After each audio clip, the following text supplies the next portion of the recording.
I started from my basement as a contractor and eventually grew it to 18 states and 173 million in sales. Booyah, baby!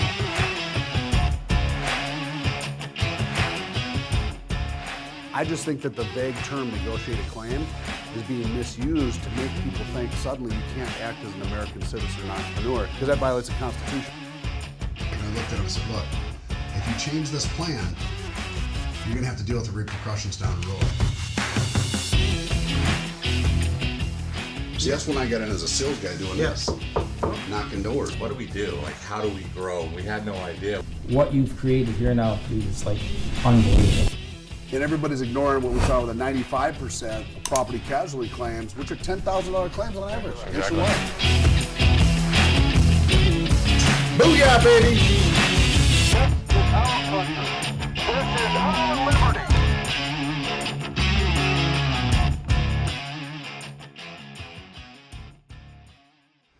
Hey guys, Anthony Medico live on a speakeasy, but we're not on a speakeasy. Well, kind of, sort of. We're in my house. I know. That's awesome. Thank you for having me. We had electricity outage today, Wi-Fi outage at the office today, so we brought the office over here today.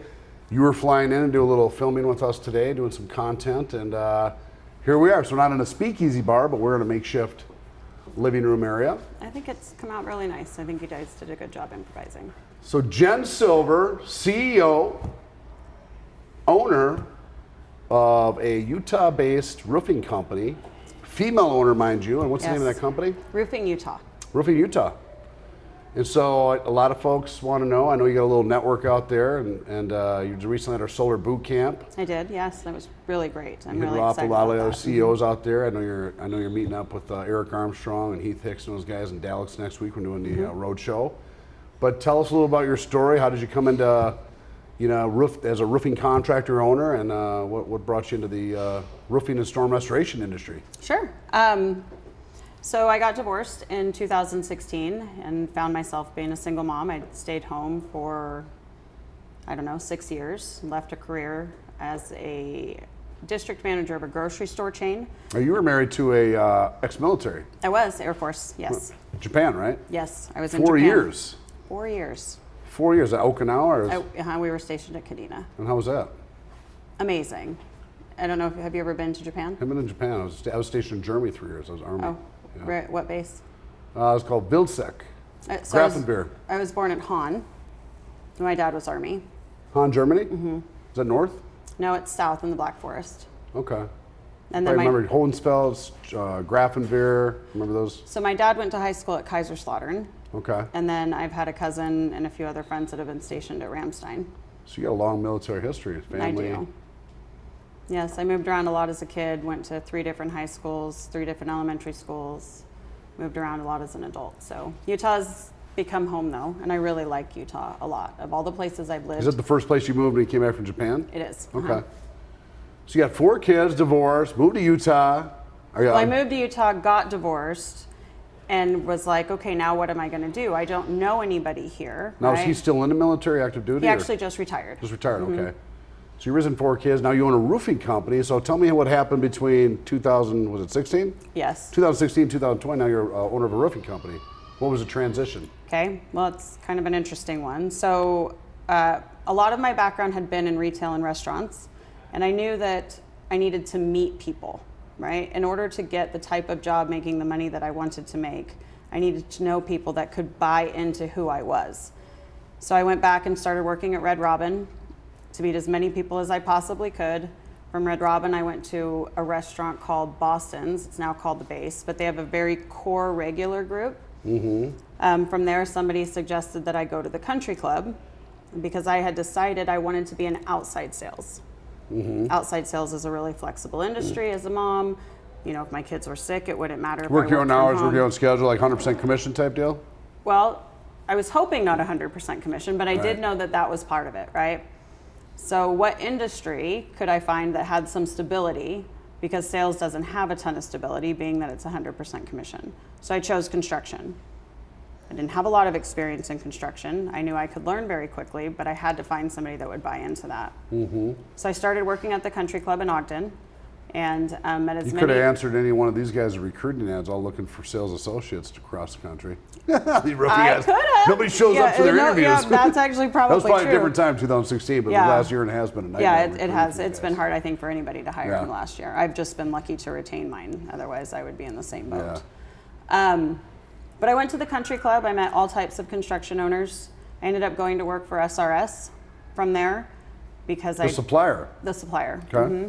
And I learned all about roofing components, right? What goes into roofing, what goes into every order, what questions to ask, and all different types How of many roofing. linear feet and a stick of drip edge? It depends on the, 10.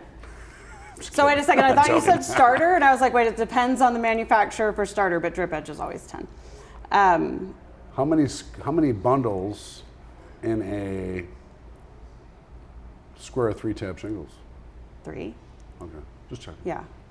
I'm And just then messing from there it gets a little bit more complicated once you get past, How your many standard nails architecture. in a box of 25 ring shank? Just kidding, I'm just joking. Well, it's usually a 7,200 count unless they're ring shank and stainless steel, and then it's a 3,600 count. Whoa! Winner chicken dinner right there. So, but I use stainless steel ring shank nails in some of my premium packages, so that's why I do know that actually. Okay, enough of those questions. So you get SRS. So I went to you're a- SRS. I ended up going from SRS to a local roofing company that was doing pretty good. They were doing storm work, but needed a sales manager. I took on the job of sales manager, which was great because then I had a salary and commission, so not quite So you as left much risk. SRS to go work for a local roofing company. I did. Was that the Knockout Roofing Company? It was Okay. Knockout Roofing. And you were a sales manager, then became general manager. I did, yes. So that's quite a movement up. Well, we grew the company in 2018 from 1.3 when I started, and I told them I wanted to finish at 4, and they kind of laughed because it seemed unrealistic at the time. But I'm pretty powerful, and I said that we're going to have a hailstorm. And the day that I said we need a hailstorm, we had a hailstorm. And In what city? In all of northern Utah. Utah, okay. Yeah, August 22nd, 2018. And how long ago after you were hired did it actually hail? Or did you say that? No, it happened the day I said it would. Oh, really? Yeah, it was actually So they're kind of like, weird. oh, la, la. Yeah, my team's like, did you know that was coming? I said, no, I know that that's really weird, and I don't really know what to say. But I take credit for causing the hailstorm. Just Interesting. because it was. Well, that definitely would have propelled you to $4 million then, huh? We did, yeah. So we hit $4 million that year. In 2019, in February. Now, did you know the storm game then when you went to this company, or did they know? So they had actually gone to win the storm in 2018. I think it was Okay. in Miami. Or 2017 was Miami. okay, so I know that they went to Miami, and then what was after Miami? Right after Miami Vegas? was Vegas, I believe, yeah. Okay, Vegas was 2019 again. Yep, did 2 years in Vegas. Right, okay, so they had gone to 2 years and had some experience around it. Okay. But what I realized is it was way more political than that they even understood. So we went to win the storm in Vegas in 2019. It was my first win the storm that year. What do you mean by political? As far as legalities go, UPPA laws, Oh, yeah. And at that point, Well, we make a big show out of every little thing. So on Well, the streets, UPA isn't really relevant in a lot of situations. However, it can be if somebody crossed the line too far and somebody wants to push the issue. But on everyday reality of the streets, UPA's a fugazi, meaning it's fairy dust. It doesn't affect what really happens on day-to-day basis. However, in some cities, you can find that one attorney over here that does this, and find some guy and he takes a small issue and puts a big spotlight on it, and there you have an UPA fine. But it's very seldom it actually gets enforced. and I agree with that, except in the situation like we were in, where we were probably the only contractor doing insurance work the way that insurance work was designed to be done, and we had a Targeted. huge target on our back.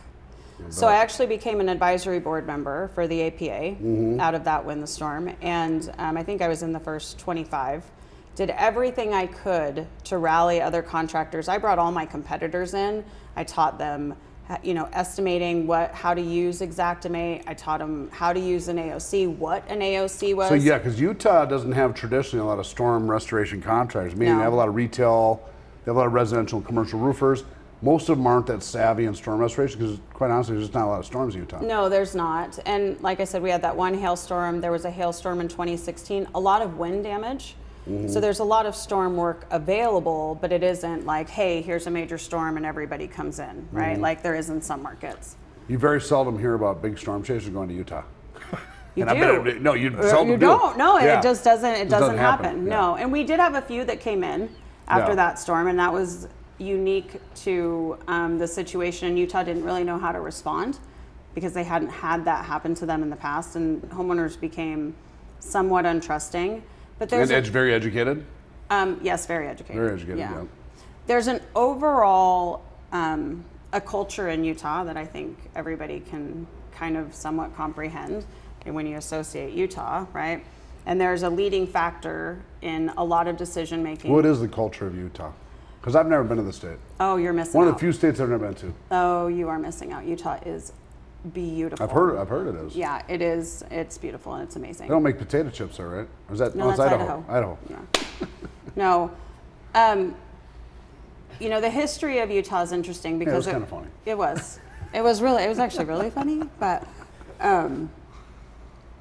the church is a huge driving force in Utah, right? Mormons. Yes, because that, you know, is how Utah was founded. And when I say that, I'm not saying it in a bad way, guys. If you're Mormon, I'm just saying Mormon. A lot of Mormons in Utah. Yes. Now, I think it's, you know, I think we're at about a 50-50% population now, but even of the 50% maybe that don't consider themselves Mormon, they were probably either raised Mormon and have left the church or been excommunicated or Oh, it's something that along Mormon. those lines. Oh, Yes. okay. Interesting.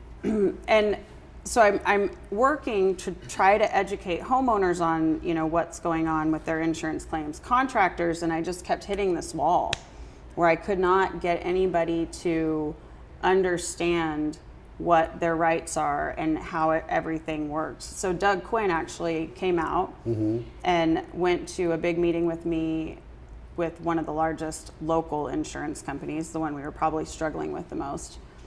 Which one? It was Bear River.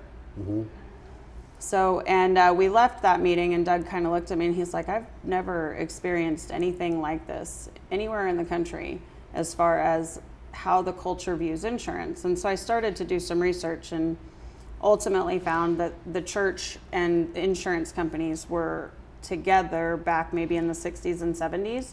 And there was a lot of messages or lessons around, you know, you're kind to your insurance company, you don't do this, you don't do that. So I actually recently had a contractor tell me, I think it was yesterday, that he had a lady say that she had her roof approved by the insurance company. Another roofer came out and looked at her and told her she was fine, so she sent the money back Wow. to the insurance company. Incredible. So it's a different market, Yeah. right? And ultimately, I wasn't able to really make any headway because I couldn't gather more of an alliance between my peers to work together to do storm work the right way. Well, that's always a challenge. Yes. Ego, companies, daily clutter. But tell me a little bit more about. I want to learn about more you moving forward from this general manager role into the yeah. role of as an entrepreneur. I mean, there's not a lot of female business owners in the roofing restoration industry per se. There's a lot more today than there was 20 years ago. And we met a lot. We did the female CEO panel and contractor panel and Win a Storm. I know you're going to be part of that this year. In I'm fact, really you're hosting excited it. about that, yes. But tell me about that move, because that's just going from a general manager, which is juggling some stuff, but it's not the same as the owner. That's quite a move for a single mom of 4 kids, recently divorced. Tell me about that move.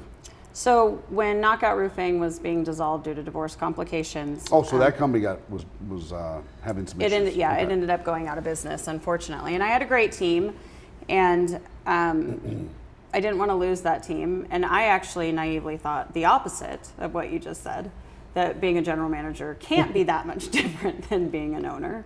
And I can emphasize naively in that comment because it is a completely different hat. Well, it depends on how much responsibility and roles you actually take on as a general manager. So general manager is a real general manager or a COO would experience all the daily activities and running an operation of any business, right? But Right. in some situations, general managers do minute tasks. They don't really feel the pain and the sweat of the owner. For example, if you forget to make your payroll tax, your accountant does one day for a couple months, and you didn't know about it as the owner, and all of a sudden the IRS, state IRS comes in and swoops I don't know, 175 or 275 grand out of your account with no notice because you just didn't know that you didn't pay the payroll tax for 3 Right. months. And the next day you got payroll due, and you just happens to be one of those weeks where you also have a lot of sub payroll. I had that happen once, by the way. And all of a sudden you got zero in your bank account, and you got 100 grand in just basic salaries the next day on Friday that are due. You got to come up with 100 grand. That's before you pay your subcontractors and everything else. That's just your employees because you just weren't expecting it. So those are the kind of things owners feel. You ever felt one of those? Maybe a few times, yeah. And I think Sure. it's even as a general manager, like situations would come up with cash flow, right? We ran into an issue where we challenged production to produce more than we really managed cash flow wise as far as getting money back in from the insurance company. And there was a lot of stress associated with it, but I got to leave it there, right? Like no matter what, it still didn't come home with me because at the end of the day, like whether it was subconscious or what, I could still disconnect Yes, as not a your general license, manager. not your legal liability, it's Right. not your personal bank account. And it wasn't that it sometimes, right. didn't matter to me. Right. It just was a different. turn it off at 5. Yeah, you can turn Yeah. it off. By the but way, I know exactly what you're talking about. Owner entrepreneur, I see that with my own people. Some people have the ability to turn it off at 5. I bless their souls. I wish I could do that. I wish I could too now, but I can't. Yeah. Right? It's a completely Entrepreneurs, you different take on situation. it's an inherent risk. You go to bed at night thinking about certain things. You wake up and it just doesn't Wakes go you up in away. the middle of the Yeah. night. It doesn't matter. Right? Sometimes you don't go to bed. That's true, and I sleep very little. Well, good. That's a good learning curve that you learn because there's a lot of general managers, sales managers watching this right now that think they can be the They owner can do it entrepreneur. better, or that they can And do they it go better. try, Right? Yes. and they usually, it's some make it, but not all. So that was, I had 7 people that I adored, and we worked really well as a team. And So you took some of those with you, I took saved them them all. from. Well, nice. It's a good opportunity for them. It was, but it's a lot of undertaking as far as overhead goes too, right? Oh, so you took the staff too. Yes. Nice. So it became an adventure. Maybe you should have took the owner of that company too. I did take him for a while. That's incredible.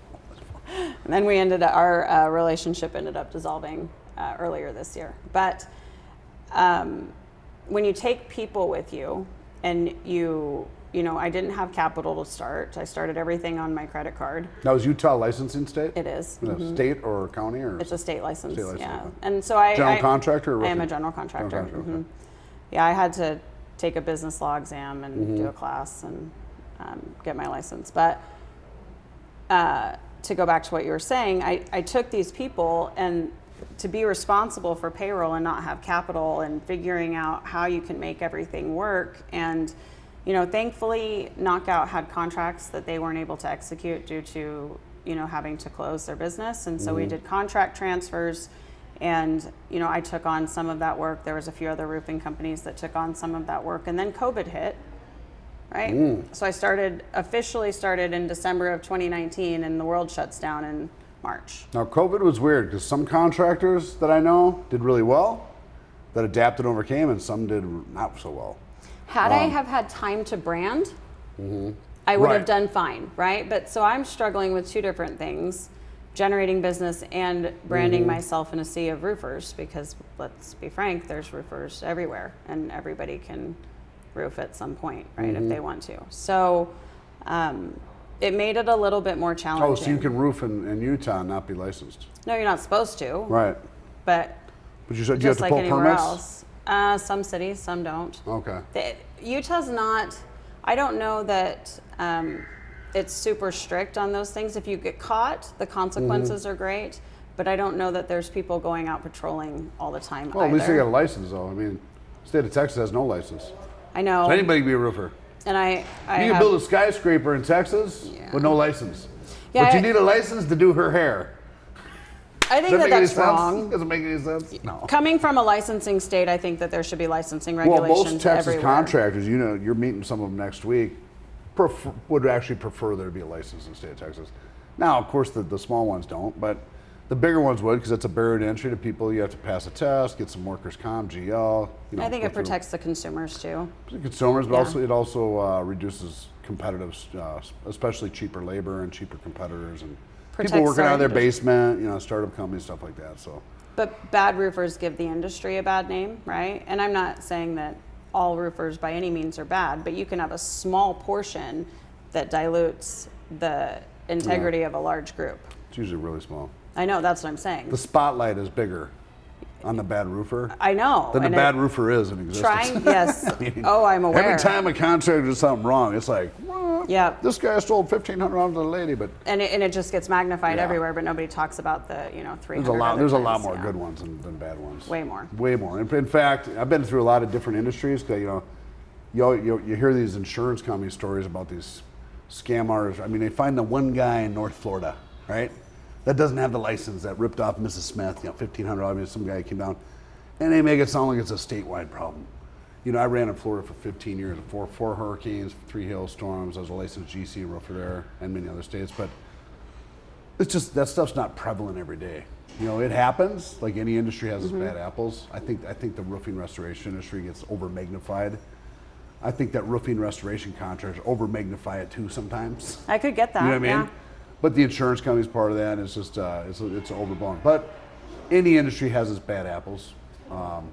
There's other industries that have much worse ones than the roofing restoration. I was actually very surprised over the last 15, 20 years I've been in this industry at how, especially on the storm side, because a storm restoration contractor, a roofing contractor where storms is different than a retail roofing contractor. He doesn't wait for the phone to ring. You got to move at the speed of light. It's a different animal to go, especially the people that chase. Yes, I would And you're 100% mobilizing agree with that. in a new city, subconscious salespeople to help a community like what I saw happen in Lake Charles last year. It was amazing to watch. Most of those folks entrepreneurs come to our conference when a storm, but they mobilized on a city, worked together as a team. It was amazing to watch that happen. But that's a certain individual. It's not your average or regular retail roofing contract go mobilize for especially a Cat 4 hurricane and literally become a company overnight and then rebuild, repair, and fix a community that's in dire straits. I mean, that's not just a hailstorm, that's a real situation, but that's a special breed of entrepreneurs. And I would put that CEO or that owner of that company up against any CEO of the banking industry, the mortgage industry, the realtor industry, any one of them. That guy will whip their butt Oh, in I would terms of 100% ethics agree with that. and the ability to go out and actually make shit happen. Yeah. And so that story should be told more than the bad apple. Just my personal opinion. Well, I think that just goes to the news in general, right? Yeah. Like we all focus on the negative. Unfortunately, it's what feeds our society these Right. days. It's kind of sad, but So now you've been an owner for how many years? a year and a half Year and officially. a half. Mhm. So how do you feel? Well, today I feel great. Yesterday, no. And I know I ran 18 states, so each one was different, each storm, each situation. But every day you woke up to a lot of positive stuff and a whole lot of negative stuff too. Yes. I mean, just even when you're dealing with employees in general, take the roofing out of it. That's just an industry, a lot of subcontract 1099s. But even employees, I own a film and digital marketing agency, and every day, I mean, those people, artsy people and different. No offense back there, Andre. But you're managing humans. It's like your business model could be perfect, everything be going great on cash flow, and all of a sudden you got all these human problems coming up. It's like, where did all this come from? And it's much more in managing a business. You're managing people, and sometimes as your organization grows, you're managing their stuff, their personal stuff, and it comes into your office and stuff like that. You try to keep it out. But And I do that. And I do behavioral hiring. So before I hire anyone, I make them all do trade assessments. I actually do it for every applicant. how many questions are in that test? It takes about 10 minutes. I'd like to see that. It's pretty awesome We need to because do that, Andre. I can literally get somebody's report back and know exactly how they're going to operate. Like if they're going to be somebody that's perpetually late, which I was talking to your assistant about earlier. If they're going to be somebody that their pace is slower, but they're detail oriented and jobs are, whatever tasks I give them are going to be thorough. Or if they're going to be somebody, I give them a task, it's going to get done really quickly. They might miss a couple steps. If they're going to be assertive or passive aggressive, I can tell if they're going to be the flutterers around the office, that go and talk to everybody else or need to get energy from people. I can tell if they're going to be a creative mind. And if they're a creative mind, how creative? So that if I roll something out, I can tell them, hey, you don't get to reinvent this right now. You can think about it. Who created that report? It's done by Ingenio. It's called the MPO. And I do it with literally every single person. So do that you applies. use it to make hiring and firing decisions? I don't necessarily use it to make termination decisions, but I do use it to There's other things that I consider when hiring, right? Skills and knowledge. But if someone doesn't have a lot of structure, okay, and this test shows me that, I'm probably not going to put them in a financial position. See, I don't even look at resumes when I hire people. I assume if they're sitting in front of me, their resume must have had something on it, or my whatever department head would have put them in you there. get things, yeah, scrubbed. But so I can don't. feel real quick like energy. I actually hired a guy today. I think you were. Yeah, I was here. here, yeah. Say. Heard those. He came in, ex-Marine. He only work. He can't even come in at 8 o'clock. He's a 1 to 9 o'clock schedule. But I like hiring ex-military because they show up on time.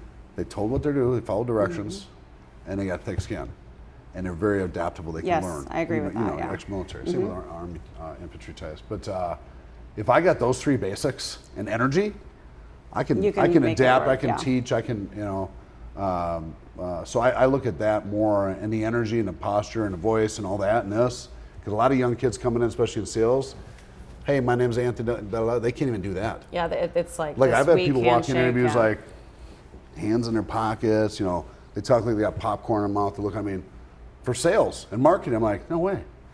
Like 3 seconds, you just know without looking at a resume. They might have a resume this thick, but they don't have that thing. Do you know what I do to get information out of candidates? I swear. Oh. I say the word shit in every interview because it's crazy what happens to somebody's guard when they think the person in front of them is cool. It's unbelievable what I've been told in interviews after saying the word shit. So they open up. Oh yeah. Or they can't handle it. And either way, this is construction, people are going to swear. So if that doesn't work, they're probably not going to fit into my culture, right? And on the contrary, I get literally people's life stories because I've now given them the freedom to be. So between the survey and swearing, I haven't lost anybody, and I really don't struggle a lot with hiring or retention or employee drama. I haven't had any employee drama. I've been really lucky. How many employees do you have? 9 now. You will at 20. I don't know if I want to get that. You'll have a couple. I know. And I've thought about that because I do You know what it is? realize It's that. the younger generation. I know some people watch this right now. Like, what are you telling me? The younger gen, it's just different, and especially when I hire a lot of sales and marketing people, so I'm looking for people who can do this. And these kids have grown up, including my own. Well, actually, my daughter Bella's a little different, but they've grown up like this. And it's just different than maybe the way I grew up, where you were more social. You could ride your bike down the street, hang out with your friends when Yeah, you're go 10 knock years on old. somebody's door, yeah. These parents, they don't let their kids go out anymore. They don't take risks. They've been doing this in school for 20 years. It's like an assembly line, and it shows. I have to teach them how to talk, how to walk, how to pull their hands out of their pockets, how to look at someone in the eye. So in sales and marketing, it's been a challenge. Even kids with degrees. In fact, the ones with college degrees, sometimes they're so linear. that you have to break that down, or it's not worth doing it. You gotta go in a different direction. But that's what I was talking about, that energy in an interview. You people either have it or you feel it, especially when you're looking for sales and marketing type individuals, or they don't. As I'm saying, a lot of these younger ones don't seem to have it, or it's hidden, and you got to bring it out. Right. And sometimes you can find it. But I think it's about leveraging the millennial culture as well, right? And I noticed that when I was in your office, you guys had music playing, it's upbeat, it's fun. We have an air hockey table, we have a foosball table, we have an Xbox. I don't have a basketball court, unfortunately. I'm not quite as cool as Titan Solar. That's my house. Well, I was talking about Titan Oh, yeah, Solar. that's right, they got right. press Or what else did they have? They had a nail salon and a hair nail salon, salon. yeah. That's like places to be. Right. Like, I'm working towards that one day. But allowing them to still have a little bit of freedom inside of their jobs, and they need to feel like they're contributing to something greater than themselves, right? They were raised in pods. We all sat at individual desks. They didn't. They sat as a team. So when they're disconnected from being part of a team, they don't produce because they don't really know what to do by themselves. So, our style is probably fairly linear as far as management goes, even though ultimately there's people that's accountable for each individual department. But really our communication is linear. And that works, and it keeps them moving, it keeps them motivated. I mean, they wanted to put a shower in the office, and I had to tell them no showers because you guys will not go home. Like, Shower for what? so that they could just stay there and work and sleep Oh. and get up and work Well, and that's sleep. good. Put one in our office, Andre. They wouldn't go home. I mean, that's just, it's been pretty awesome, and I'm really blessed. So Nice. So you had $3 million revenues this year, on track. Growing, female-owned business, 4 kids, single mom, no husband. no husband. You're very proud to tell everybody am. that. That's how we met. First thing shake. Yes, I own a roofing company, Anthony. Yes, I'm a single mother, and yes, I'm single. I'm not married. Meaning that Yes. those questions come up. And to yes, you a lot. I get up on a roof. That's the other Yes, one I I get get up on a all the roof. time. Yep. Do you actually get on a roof? Well, how would I run a roofing company if I wasn't willing to get up on a roof? You know, I have to train my people. I have to do quality assurance inspections. Of course, I get on a roof. And so, We met. I met her at we had a solar boot camp here about 3 weeks ago. Brought about 40, 50 company owners in. Met Eric Armstrong there. Some other people from Dallas, Kimba. Kimba is awesome. And then I invited you to actually host and be we call it the panel moderator, the host of the female panel. Yeah, this year the female. Which I really don't like. roofing I don't really like to use the word female panel because to me, you got all these panels up. You got public adjusters. Maybe just You got women. CEOs. Women in restoration panel. Yeah, it's what it kind of is. So Yeah. like last year, female CEOs should go on the contractor CEO panel. If you're a female public adjuster and you're a rising star, you're going to. I mean, it should be based on merit. Period. Meaning, there's not really a separate female contractor CEO panel. There are some female CEOs that go on a female panel, but it's not just CEOs. It's also high-speed general managers. It might be a top $1 million sales producer, female, just to get their views and actually have for other women in the industry, whether they're employees or maybe they're not in the industry, say, hey, this is a male-dominated industry, but there's opportunities in general management, sales management, like you, sales, commercial, residential, being an owner of a roofing restoration company. It certainly doesn't have to be a man. Right. Traditionally always has been, you know that. Yes. But it's changing. And I've seen it change over the last, pretty strongly in the last 10 years. You know, you'll see more female-owned businesses, especially even in the roofing restoration industry. Not like maybe the rest of America, but changing. You've seen it happen. I would love to know how many there are.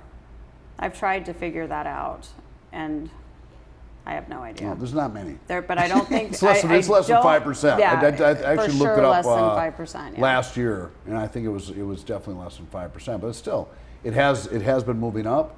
And the more that we do those kind of panels at like the Winter Storm Conference in front of the industry, there's people in that audience that are watching that content and watching you right now, and they might be a single mom or they might be wanting something else in life and seeing that there's a pathway to being an entrepreneur, even in a traditionally male-dominated industry. Yes. Both my sisters run their own businesses. They used to work for me. That's awesome. They've all become entrepreneurs. I'm pretty sure my 2 daughters, one's 15, one's a 1-year-old. Well, you just met the 1-year-old. Yeah. I actually can hear her right now in the Yeah. background. I'm pretty sure they're going to be CEOs and run their own business. Because I tell them to grow up. So I don't care if you clean floors, but you better own the floor cleaning business.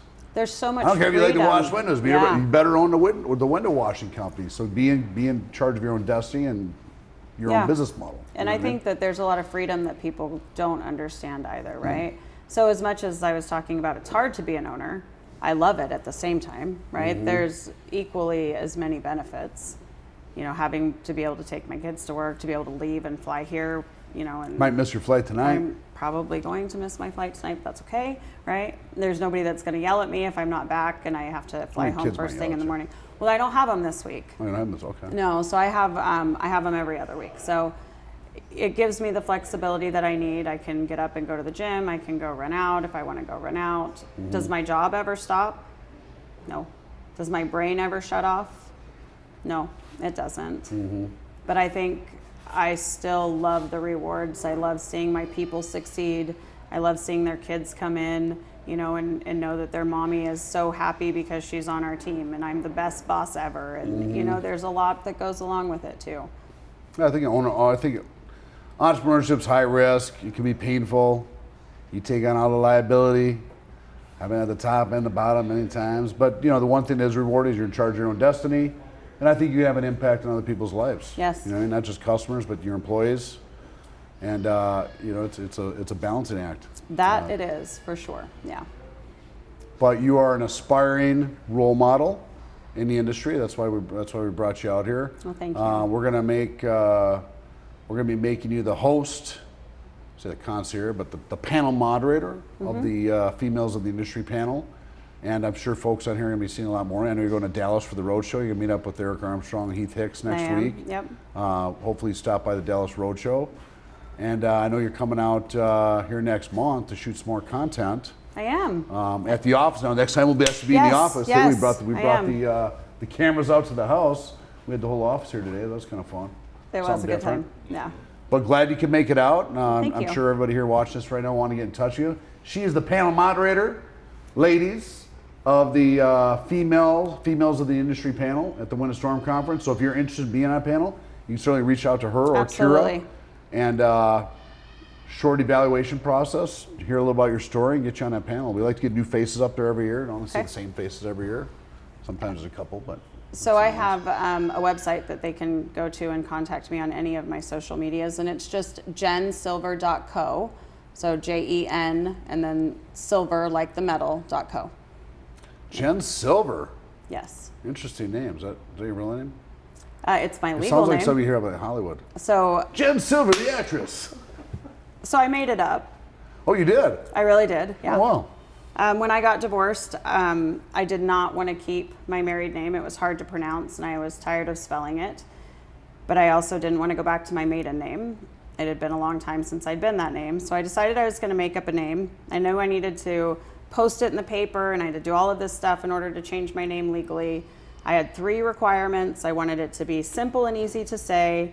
I didn't want to know anybody with that last name, and I wanted it to be strong and sexy, but not like in a bad way, not in a dirty connotation way, right? So I would go to meet my buddies and try on different last names, and I think I went with Jones, Smith. I don't even remember all the different ones. Did you change your first name or just your last name? No, just my last name. Okay. Well, it's catchy. It's simple. Silver. Jen Silver. Yeah. I said Silver. They said yes. Ended up going to divorce mediation. She asked me what I was going to do with my name. Told her my story. She just put it in my divorce papers. I took it to the DMV. It got changed. I took it to the passport office. It got changed. So my name is legally Jen Silver, and I love it because it's simple. mine. I picked Simplicity. it. It's clean. It's memorable, and it's only mine. You and my sister get along well. Gina, you probably. I really like Gina. Remember we met at the Monaloo show. Oh yeah. Jen Silver, guys, live on the Speakeasy. Yes, Temporary thank you. Speakeasy. Thank you You very see her at the much. Winter Storm Conference. You're hearing a lot more from her. She's got a following. I think her following's getting a lot bigger. And we hope to have you out soon on the actual Speakeasy set. Maybe do some stuff in the green room. Okay. Put some You stuff let me know. together. Definitely gonna see her at the Winter Storm Conference. Absolutely. Coming to Dallas, February 14th, 15th, and 16th, 2022. Got a lot of special stuff in store for you there. See you soon. That's a booyah, baby.